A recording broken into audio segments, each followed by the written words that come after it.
आज की पार्टियों को, खास करके जिन्हें एक तुष्टीकरण की राजनीति करनी हो, इन पार्टियों को वंदे मातरम से इतना परहेज क्यों है?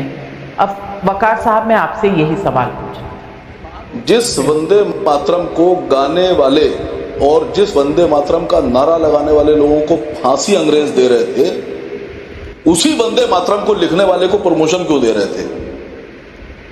सवाल नंबर 1, भाई जिसने लिखा वो डिप्टी मजिस्ट्रेट से कलेक्टर बना दिया गया, और जिसने गाया और नारा लगाया उसको फांसी चढ़ा दिया गया। अंग्रेजों की टेक्निक समझिए आप। ओसामा बिन लादेन को उन्होंने पैदा किया, उसी पे बैन लगाया। ISIS को उन्होंने पैदा किया, उसी पे बैन लगाया। अल जजीरा उनके ही सपोर्ट से चलता है और उसी पे बैन लगाते हैं। ये अंग्रेजों की टेक्निक है मैडम। दूसरी बात, अंग्रेजों ने बैन लगाया इस पर। आजादी से पहले मुझे एक सबूत दीजिए कि RSS ने कभी वंदे मातरम गाया। मैं कह रहा हूं कि जिन्होंने वंदे मातरम गाया उनको फांसी, और जिन्होंने वंदे मातरम लिखा उनको प्रमोशन। क्या कमाल की राजनीति कर रहे हैं आप सर? नहीं, एक सेकेंड, आप वंदे मातरम पे लांछन लगा रहे हैं क्या? वंदे मातरम गाने पे लांछन लगा रहे हैं? आपको पसंद नहीं है वंदे मातरम? मैं आपसे नहीं कह रहा आप गाइए, लेकिन कंडीशनल क्या बना रखा है आपने? सोच पे लगा रहे लांछन। क्या लगा रखा है आपने यहाँ पे? सर सैयद अहमद खान ने क्या कहा था? सर सुन लिया लोगों ने। सर सैयद अहमद खान को भी क्रिटिसाइज कर दीजिए। आप मोदी नहीं है, आपसे बात नहीं क्रिटिसाइज कर दीजिए, वाइसरॉय काउंसिल में थे। और आपके पूर्वजों की तो क्या बात कहूं मैं। अम्बेडकर को क्रिटिसाइज करिए, कहिए कि वो अम्बेडकर देश के लिए नहीं लड़े, आजादी के लिए, वो वाइसरॉय काउंसिल में थे। बोलिए, हिम्मत है तो डर के मत भागिएगा। 4 नींबू निचोड़ने से दूध भी इतना नहीं पड़ता। वो काम आपका है, वो काम आप नहीं बोलोगे ना अम्बेडकर से? डर गए ना? मातरम गाया उसे डर गए, कांप रहे हो, मातरम लिखा। वैसे वंदे मातरम मतलब माना गया था कि वंदे मातरम जो गीत था सबको जोड़ने की बात कर रहा था। और वंदे मातरम को जब बंकिम चंद्र ने लिखा, इसको क्यों लिखा? 1857 में जब 1857 का विद्रोह मंद पड़ने लगा था धीरे धीरे, तो बंकिम चंद्र जी को लगा कि राष्ट्रभक्ति जगानी, देशभक्ति जगानी, भारत माता के प्रति हमारे देशवासियों को प्रेम जगाना है, तो उन्होंने ये गीत लिखा वंदे मातरम। और धीरे धीरे उसका असर देखने को मिला कि लोगों के अंदर में अपनी देशभक्ति जगती चलेगी, और थोड़े थोड़े बाद इतनी चरम सीमा पे गई कि 1805 में, 1905 में और 1908 तक इसको अंग्रेजों ने बैन कर दिया, गाने से रोक दिया, क्योंकि गली गली में गीत गाने लगे थे, लोगों के अंदर जज्बा पैदा हो गया था। आपने धीरे धीरे देखा अशफाकुल्ला खां फांसी पे लटक गए वंदे मातरम करते करते, चाहे भगत सिंह हो, जगत गुरु हो, सुखदेव हो, वो भी फांसी पे लटक गए वंदे मातरम करते करते एक दिन देश को आजादी मिली। अंग्रेजों ने 1905 में हमारे राष्ट्रगीत पे, इसको गाने पे, बोलने पे रोक लगाई थी।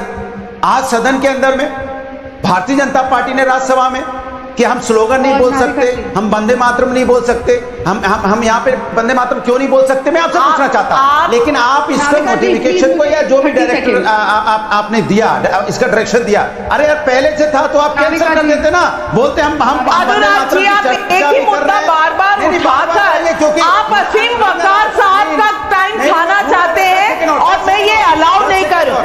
हमने बार बार बोला वंदे मातरम ऐसा गीत जिसने पूरे हिंदुस्तान को जोड़ने की बात करती, हिंदुस्तान को एक मंच पे लेके आया, उनके अंदर क्रांति पैदा हुई और सबने मिलकर देश की आजादी के आंदोलन में भाग लिया, देश को आजाद कराया। 500 साल का स्ट्रगल खत्म होकर राम मंदिर किसने बनाया? हमने बनाया। 370 हटाने की अगर किसी में हिम्मत थी तो हमारे में थी। आज जब देश पूरा सीधा सवाल पूछ रहा है वंदे मातरम से किसे दिक्कत है, तो मेरे देश के प्रधानमंत्री ने साफ आके बताया कि वो पार्टी जिसके DNA में तुष्टीकरण है। और ये बात कर रहे थे 1905 की, तो मैंने याद दिला दूं, जब 1905 में वंदे मातरम गाने पे कोड़े मारे जाते थे, बच्चों को जेल में डाला जाता था, खुदीराम बोस की बात करी, मदन लाल ढींगरा की बात करी, अशफाकुल्ला खान की बात करी, कहां थी कांग्रेस तब? तो आप कहां थे? 1937 में जिन्ना पार्टी की, मैं तो भारतीय जनता पार्टी का पूछ रहा हूं। भारतीय जनता पार्टी भारतीय जनता पार्टी अगर नहीं थी, अगर आपके पास थी, तो आपने इतिहास की कौन सी रक्षा कर ली? कांग्रेस ने कौन सी रक्षा कर ली? स्वयं प्रकाश पुरोहित जी, मेरा आपसे सवाल है, क्योंकि बार बार ये ऑब्जेक्शन आ जाता है कि बंगाल का चुनाव है इसीलिए वंदे मातरम पर चर्चा हो रही है। मुझे बताइए कि बंगाल का चुनाव ना होता तो क्या वंदे मातरम का अस्तित्व ना होता? ये कौन सा आर्ग्यूमेंट है? मेरी समझ में नहीं आया, जरा समझाएं। मैं तुम्हें अभी समझाता हूँ। नहीं देखिए, कुछ बात है कि हस्ती मिट्टी नहीं हमारी, सदियों रहा है दुश्मन दौरे जहां हमारा। देश की आज़ादी के अंदर में जिन प्राण पुरुषों ने, जिन ऋषियों ने अपना सब कुछ न्यौछावर किया, आज उनके बारे में लोग इस तरह की टिप्पणी करते हैं। कोई दादा बोलता है, कोई पश्चिम बंगाल में आता है तो मुख्यमंत्री को दीदी और दीदी बोलता है, तो बंगाल की संस्कृति के साथ खिलवाड़ है। आप न तो बंगाल को समझते हैं, न बंगाल की इज्जत करते हैं। बंकिम दा को आप कभी बंकिम दा बोल रहे हैं? 187 साल उम्र होती अगर आज बंकिम चंद्र ऋषि जिंदा रहते। उनके बारे में आप बात नहीं कर रहे हैं, आप राजनीति कर रहे हैं उस मंच से।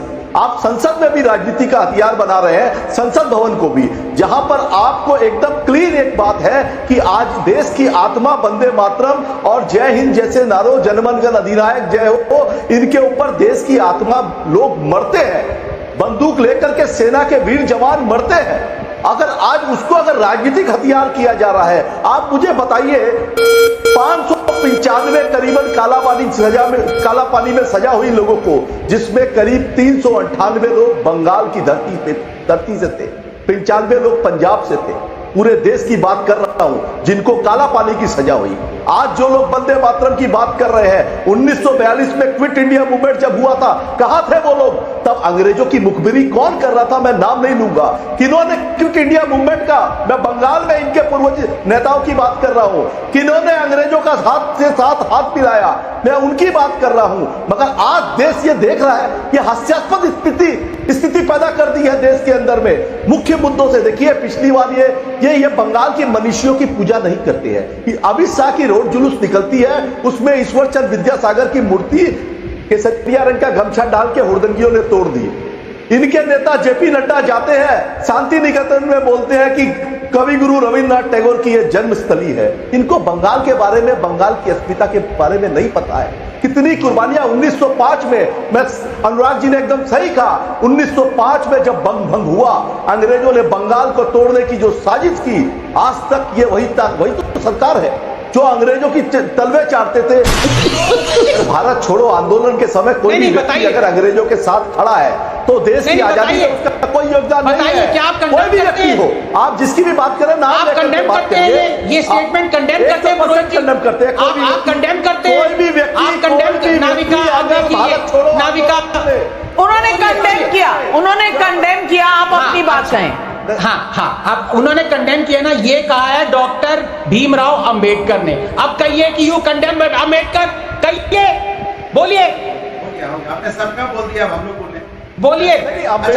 अंबेडकर जी ने किया तो आप श्यामा प्रसाद मुखर्जी को सही बना रहे हैं।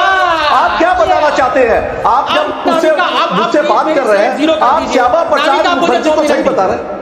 अब नाविका, इन तीनों का पर्दाफाश हो गया ना। देखिए मेरा सारा टाइम निकल गया, मुझे 2 मिनट प्लीज, 2 मिनट। पर्दाफाश हो गया, कहाँ हो गया? 2 मिनट। अरे पर्दाफाश तो आपने खुद अपना करवा लिया, झूठ बोल रहे अच्छा, ये कह रहे पर्दाफाश कर दिया। मैंने बोला कि पार्लियामेंट के अंदर में आप वंदे मातरम नहीं बोल सकते, स्लोगन के रूप में सही। वही तो मैं कहना चाह रहा हूं, आपने कहा गा नहीं सकते, अरे मैं स्लोगन के रूप में आप बोल नहीं सकते, तो आपने क्या पर्दाफाश कर दिया इसमें? शाबाश बेटा, बहुत बढ़िया मुन्ना। रही बात वंदे मातरम पर डिबेट की, वो मुझे समझ में, मुझे भी नहीं आता। ये तो वही बात हो गई कि मैं ये डिस्कशन शुरू कर दूं आपके चैनल पर कि आपका नाम नाविका कुमार क्यों है, या राधिका जी का नाम राधिका खेड़ा क्यों है। हो सकता है पहले इनके चाहने वालों ने कोई और नाम रखा हो, राधिका बखेड़ा रखा हो, बाद में राधिका खेड़ा कर दिया, या आपका कुछ और नाम रखा हो, कुछ और चेंज कर दिया। तो मुझे लगता है ये वही बहस के विषय हैं। जो चाहने वाले थे देश के, जो देश के लिए लड़ने वाले थे, उन्होंने नाम रखे, उन्होंने उसको अपना फ्रीडम स्ट्रगल का एक स्लोगन बनाया, देश के लिए जान दी, देश के लिए जेल गए, और उन पर सवाल कौन कर रहे हैं? जो अंग्रेजों की मुखबिरी कर रहे थे।